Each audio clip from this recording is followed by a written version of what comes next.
Hello YouTube, this is Morgan Airspeed Prime here with my next Star Wars video. In this video I'm going to be reviewing the Star Wars The High Republic Race to Crashpoint Tower book. So this is the middle grade book from Wave 2 of the book releases for The High Republic. It is the middle grade book that goes along with The Rising Storm, which came out on the same day. And then the YA book for this wave is actually coming out on, I think it's the 27th, and that is called Out of the Shadows. So that will be the three kind of books that make up this kind of wave.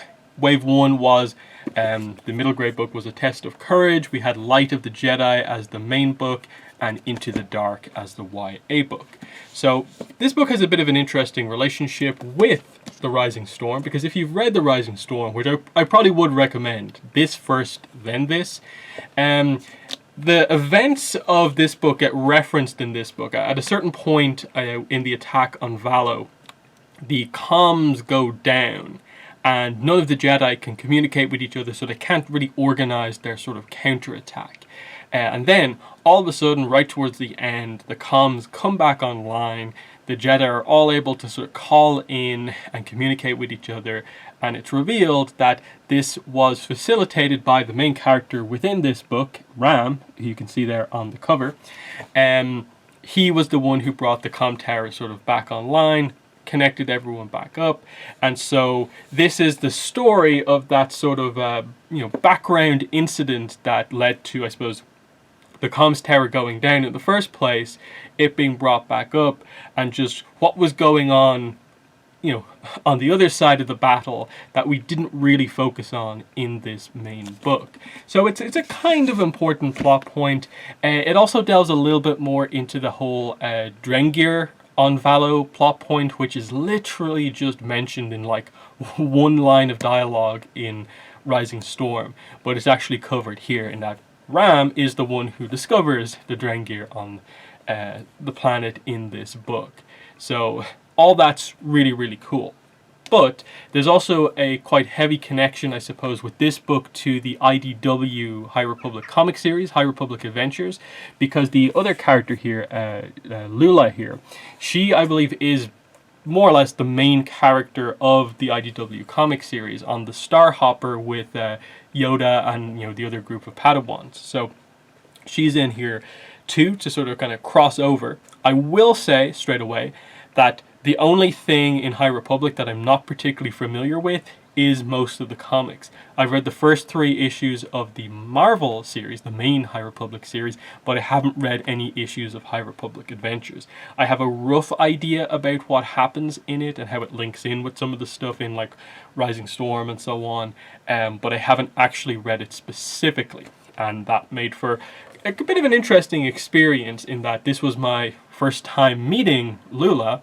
And she's actually quite interesting, but I get the impression I probably should read the comic to get more context for her, and especially her friendship with Zine, who is also here, another character on the Star Hopper. But she's not a Padawan, but she is Force sensitive, and it looks like they're going to do some sort of thing where she's not officially part of the Jedi Order, but they're going to give her training. So that's a kind of interesting story to follow. In terms of sort of final things before I get into just full-on talking about the spoiler events of this book, I'd say it's just about interesting enough to where I say, like, if you read the other books, why wouldn't you read this?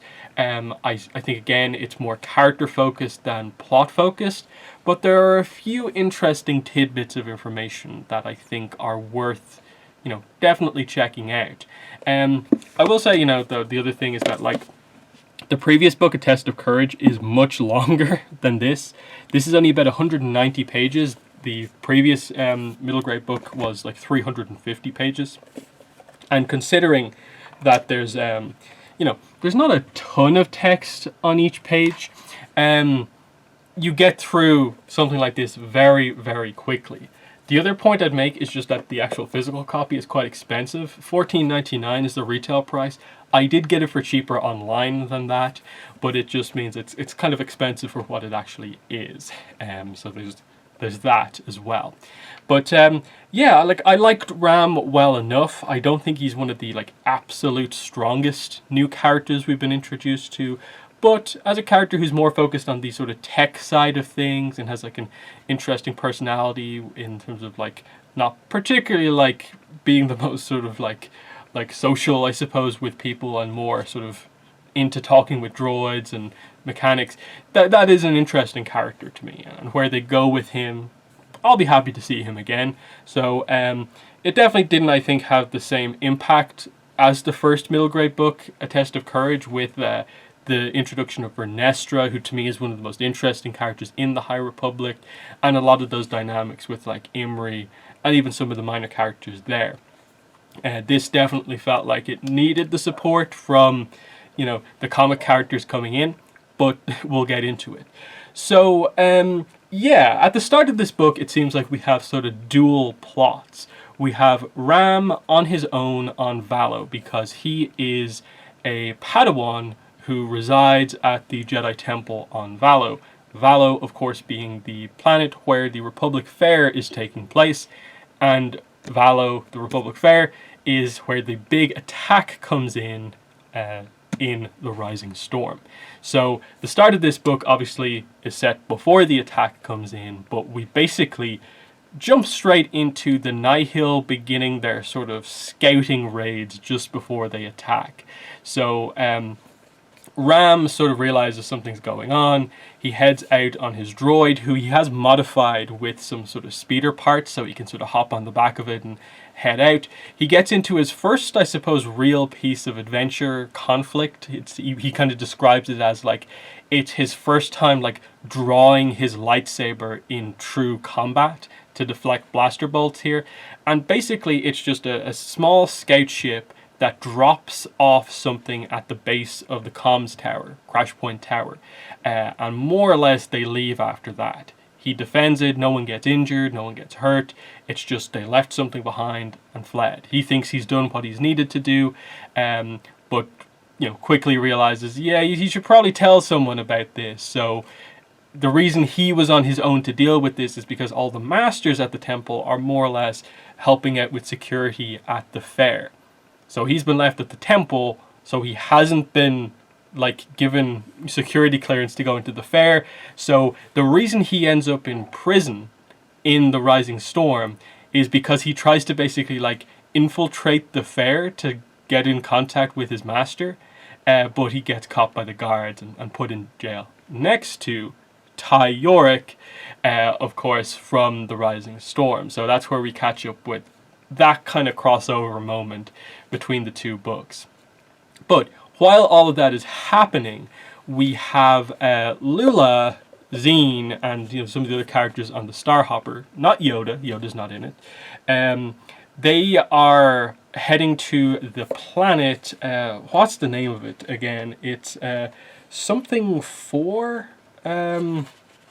Trimet 4. Because Vernestra has asked the Starhopper to go and investigate something. She's found some piece of information that sort of relates to the Nihil. So they head there kind of along the way. They do meet up with Vernestra, I think just about after that. But the point here is Trimet 4 is Zine's home planet. This is where they got her from. So they're returning to this place after they were there previously. They established that like sort of in between the great disasters happened. So this planet has been hit by a piece of the great disaster, so it's quite badly affected.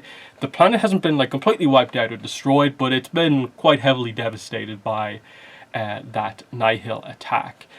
We eventually get to this very interesting scene where they sit down with sort of the elders here that are obviously like linked to like Zine. She was best friends with basically a Nihil member, and so he explains to them. This is a guy called Elder Barbatash. And he says, the Nihil began as an infection, you could say, within our ranks.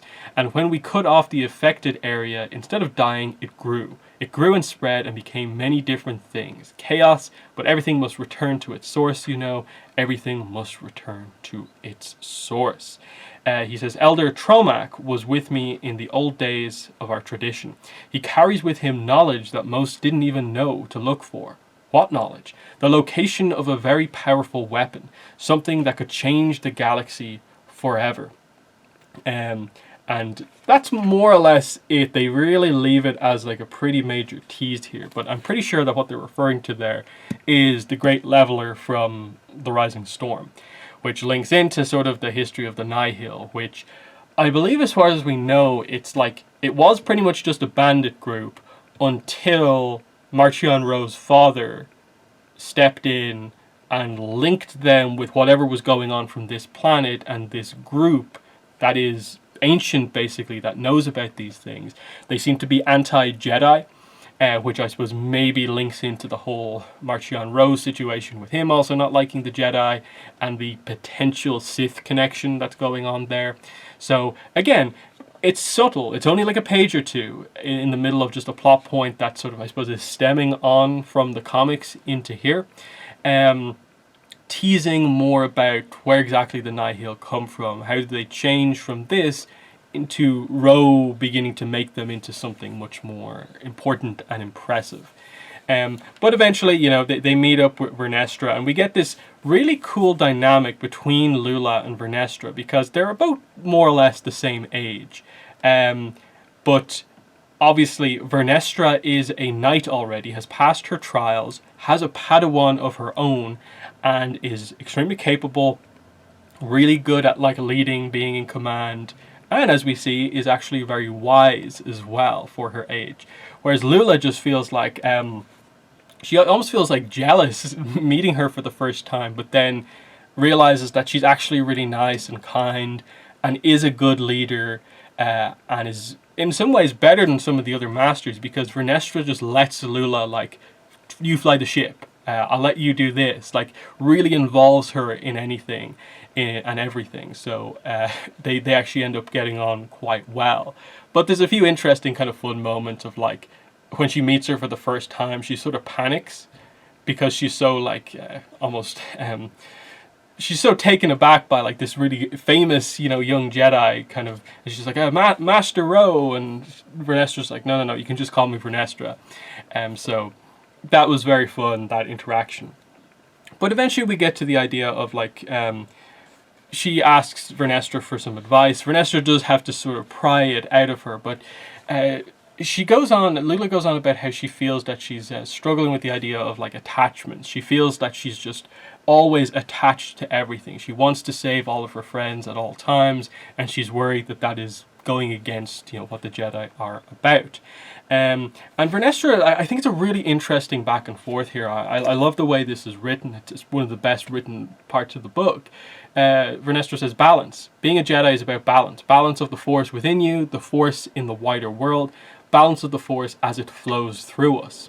You know, balance. Take Master Sai or your friend Zine. You would try to save them if their lives were in danger, yes? Of course.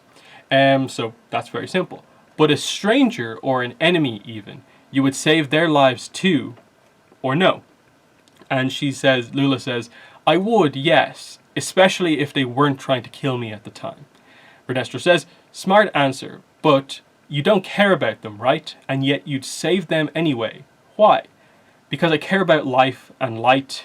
I'd save them because it's the right thing to do. And that is also why you'd save Master Sai or Zine. Let me ask you this. If saving Master Sai or Zine meant you'd never see them again, but you'd have the knowledge they'd be safe, would you still do it? And Lila thinks about this. She's about to immediately answer, of course. But then she does, you know, think about it. Like, how would she feel if she couldn't see them again but knew they were safe? And but eventually she comes to the conclusion that, yeah, I would. And she says that to Vernestra. And she says, then you are saving them for them, Padawan, not for yourself. It is not attachment. Speaking of not being attached to things, which spots with me, and she lets her, you know, take control of the guns as they go into a little bit of action here. So just a really nice moment of, again, like this pretty young Jedi Knight showing a surprising turn of wisdom here for a, you know, less experienced, you know, Padawan sort of struggling with this kind of idea of attachment. And it's just a nice logical way to go through it and highlighting that, no, you're right to want to save your friends, but your answers to these questions make it clear that you want to save them, not solely for the reason that I want to save this person's life so that they can interact with me. I want to save that person so that they can continue to live their life. And, you know, a net result of that, I suppose, is that you then get to interact with them more. But that's not the main intent of saving them, is for you. You're saving them for themselves because you care about saving people's lives. And that includes the whole idea of, you know, saving enemies as well. So really, really nice dynamic there between the two of them. Seeing Vernestra kind of be in charge a little bit more.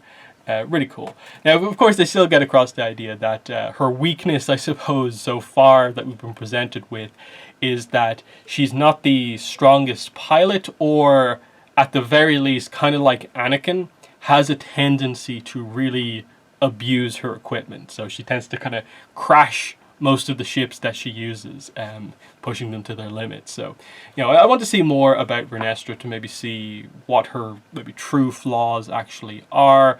And I'm hoping that the YA book, which she is going to be in, Out of the Shadows, does, you know, highlight her a little bit more. So I am expecting that, because it's going to be her first major involvement in one of the, you know, proper or YA books. So that should be good. But anyway, yeah, like I said, we get a lot of these sort of kind of crossover scenes happening at this point. Ram manages to get, he uses like a mind trick on one of the guards at the fair to get a radio message out, which Vernestra and Lula kind of pick up, where they hear that, oh, something Nihil related is happening at the fair, because, you know, he had just encountered Nihil. So they immediately move off Trimet 4 to go to Valo. So when they arrive at Valo, they see that the attack has already happened, and the comms at this point are off. And this is where we find, of course, Ram in prison with Tai. They escape thanks to Tai and so on. That's where those characters meet. So on the ground, Lula eventually meets Ram, and so you get their kind of interactions together. They meet up. They go on their sort of adventure together, and with Zine and everyone in tow, they head to Crashpoint Tower to reactivate the comm system. And so this is where we get a lot of the sort of like action sequences of the book, which I believe they do show actually quite nicely across the sort of color, the sort of image pages we get in the book, which is the cool thing about these middle grade books. So here is, right at the start of the book, Ram fending off the sort of scout attack as he sees them drop off the pod at Crashpoint Tower. Next up we have, is that a color page? No, we have to skip all the way over to here. Yeah, here we go. Later on in the book, you know, we see them making their way through Valo. They get some Nihil breather masks to get through the Nihil sort of toxic gases that they use, and so we see them facing off against some of the animals in the streets here, which is kind of cool, because of course the attack means that the animals escape from the zoo, so that explains some of that. And then the final page that we get here is the attacks coming in. They're on the ground, so you see Ram, Lula, and Zine all, you know, defending themselves from the you know, blaster bolts from the ships. Ram actually gets a cool moment there at the end, where in the middle of all of the action, like when the Drengir are attacking them, he hands his lightsaber over to Zine. So Zine gets to use his lightsaber for a little bit, and she shows, of course, quite good skill with it, even though she doesn't have much of the training, highlighting that she's been doing some training on board the Starhopper with everyone else, while he's trying to repair the tower, of course. And so you do get that moment of, in Rising Storm, it's Stellan calling everyone over the radio and them all kind of calling in. So you get the reverse of that, like him doing it, everyone beginning to call in, and him eventually saying, "Ram here, sir," because he doesn't know how to address Stellan. So that's kind of cool. He also gets this cool moment where he there's a few ships left, and he tries to take some of them out of the sky by tapping into the Force quite strongly and using his mechanical skill, because he's really skilled mechanically, and he uses the Force to put stuff back together, to target a ship and sort of carefully take it apart sort of from the inside, taking out important systems so that the ship gets really badly damaged. So that's actually a cool application of the Force, highlighting, you know, this sort of speciality that he seems to have, that he's not the best at like this or that. He sort of struggles with the mind trick a little bit, but he's really strong when it comes to using the Force on mechanical objects like this. So that's quite good. The end result of this is that Ram actually says to Lula, like, when all of this is done, I want to join you on the Starhopper to go on adventures. That he's actually sort of, I suppose, enjoyed himself enough. He's realized that staying on Valo sort of alone forever. He mentions this a few times over the course of the book, that like he expects his life to just sort of be him on Valo the whole time. He'll eventually become a knight, a master. He'll take a Padawan of his own. They'll all stay on Valo, and that'll be just a nice life for him as a Jedi. But over the course of this mission, he sees the value of sort of meeting his sort of fellow Padawans, fighting alongside them, and, you know, exploring the world a little bit. And so he feels his master will let him go on the Starhopper, and I think that's exactly what happens, because I think he is as part of the Starhopper team in the Free Comic Book Day High Republic comic. So that's going to be a kind of cool dynamic of, like, you know, introduce your new character in this book and use it as a vehicle to sort of have a new character basically join the comic team. I think that's actually a reasonable success of this book. We'll see how he goes going forward in terms of what necessary like arc he has. This was a nice sort of like call to adventure for the character. But I want to see if there's any more sort of depth or nuance to the character, because he was a little one note with just the whole mechanics style thing. And I felt like Lula was actually sort of more of the complex character that we sort of explored a bit in this comic, because she gets a few cool moments, like she's on top of ships in the middle of the combat fighting. She gets injured a little bit. Ty even at one point like brings some animals into play and sort of gives them to the Padawans to help fight back with. So, you know, you get to see the big action from the Rising Storm. Here's like what's happening in another little area with these specific characters, like I showed you in this image, of course. Very cool kind of sequence. So yeah, that's pretty much it, I think, for this book. There's definitely not as many takeaways. Oh, I suppose final point, I forgot to mention the Drengir. This is the very final point.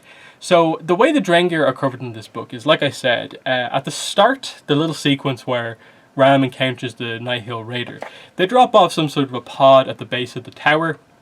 Ram doesn't really make much note of it, but then sort of realizes later that, oh, the comms tower is probably down because of what they did. So when they arrive there again, they realize, oh, it's the Drengir, and they're here. Not many of them, but this pod is quickly going to grow if we let it get out of control. And you think, like, okay, this is interesting, but it wasn't a major plot point in Rising Storm, so I doubt this can be anything huge with the Drengir. And it's not, but it is kind of interesting. So what ends up happening is that they realize, like, okay, what are we going to do here? Like, we can't really deal with the Drengir, because the way the Drengir work is that lightsabers don't really do too much damage to them. Same with blasters. They're going to struggle to defeat these Drengir, even though there's not that many of them. Let's have a talk to them. Ram decides to talk to them, and it's like, okay, what's going on here? How did you end up here? What sort of deal did you make with the Nihil? And the Drengir, of course, their characterization so far, from what I've seen, has basically been meat, meat, meat. We want to eat meat. They view all other life apart from themselves as meat. And then there was one or two kind of interesting pieces of lore from Into the Dark, the YA book, and so on.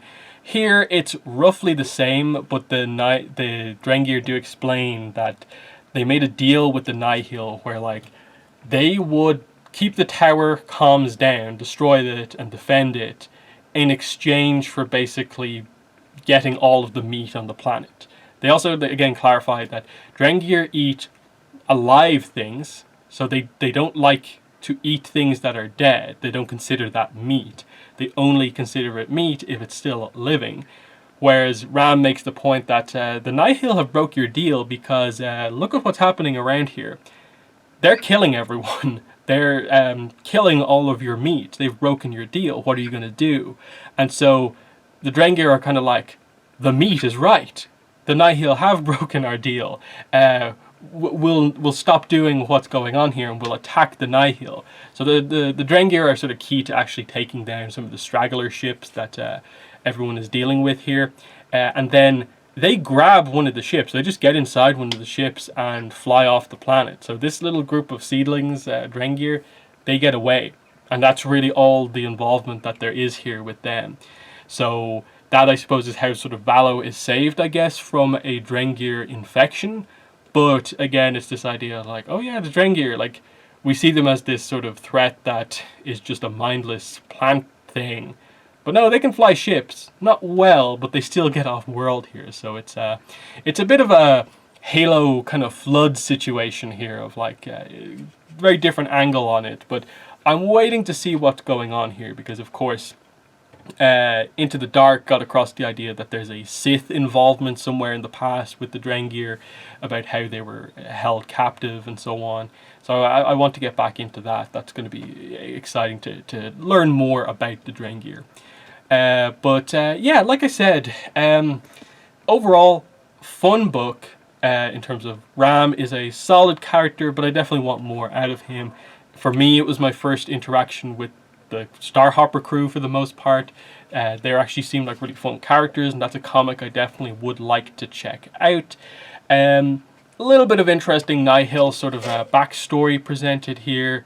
Nice touch on the Drengir, and then just overall the connection between these two books actually works out pretty well. But like I said, probably one of the least important pieces of High Republic content, but still reasonably well done. So the next High Republic review you're going to see from me is towards the end of this month. Out of the Shadows, the next YA book comes out. I will be reviewing that as soon as I can get it, read it, and prepare for the review. Other than that, I guess there is the San Diego Comic-Con panel coming up, I guess, next weekend? There is going to be a High Republic panel, and I think what they've said is that they're going to be revealing stuff from Wave 3, so the Wave 3 books, but we won't be hearing about Phase 2 of the High Republic, and that makes sense. So I'm guessing we'll get stuff like the next middle grade announcement, the next YA announcement, and probably most importantly, what is the follow-up to Rising Storm? What is the third mainline book? That's going to be very exciting to see what is next. Beyond that, we have the comics. I think they have the first spin-off comic coming involving Ty. They've got the manga, which I'm actually really excited to get my hands on to see how that looks and reads. So I'm loving the High Republic so far.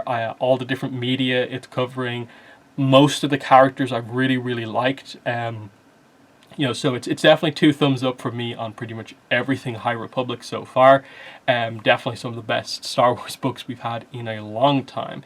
So there are my final thoughts on High Republic Race to Crashpoint Tower. In the comments, let me know if you have any questions or your thoughts on the book. But that has been the video. Thanks for watching, and bye.